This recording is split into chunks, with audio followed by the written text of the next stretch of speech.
Hey, bonjour à toutes et à tous, c'est PokéStrike. On se retrouve aujourd'hui pour la fameuse théorie dont je vous ai parlé il n'y a pas si longtemps que ça. Donc avant de commencer la théorie, je voulais remercier énormément Kirarin, qui est donc une abonnée, qui m'a fait part de cette théorie.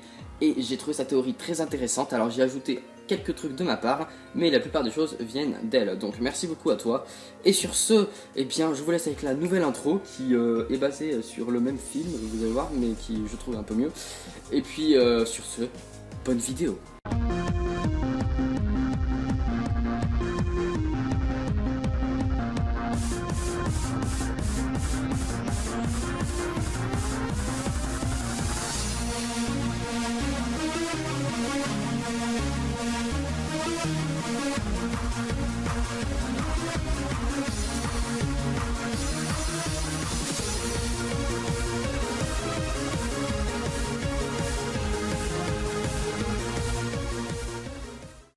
Bien, commençons par le commencement. Cette théorie, vous l'avez vu dans le titre, se base donc sur Necrozma.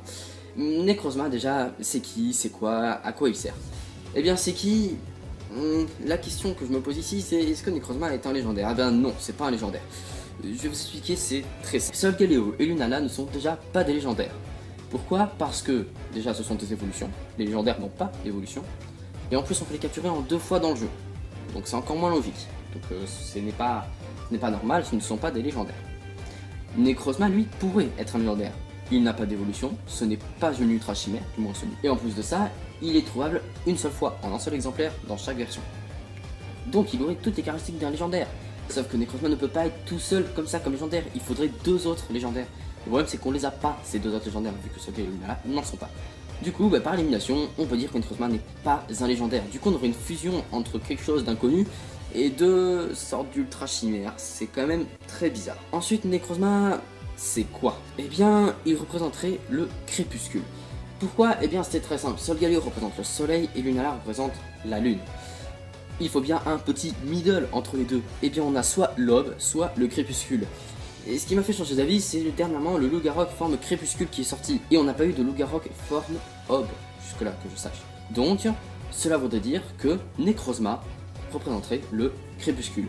Ce qui serait d'ailleurs totalement logique, puisque si vous avez remarqué, sur la carte d'Alola qu'on nous montre dans le trailer, eh bien justement, c'est le crépuscule. Mais la question qu'on peut se poser, c'est pourquoi y a-t-il besoin de faire une fusion entre Necrozma, Solgaleo, Necrozma, Lunala? Il y a bien une raison à tout cela, non? Eh bien, imaginez que cette fusion, justement, forme de véritables légendaires, avec une véritable puissance phénoménale.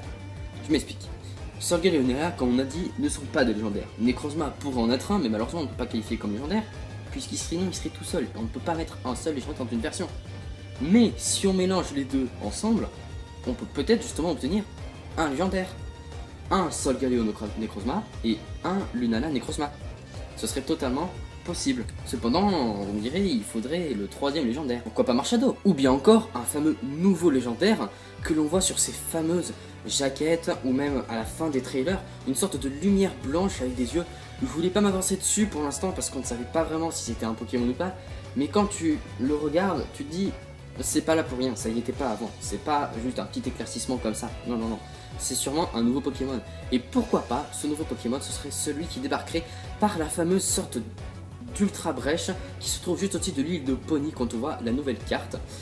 Eh bien, ce pourrait être tout simplement le 3ème légendaire. À ce moment-là, on aurait nos 3 légendaires et on reviendrait à la normale, comme dans un vrai jeu Pokémon.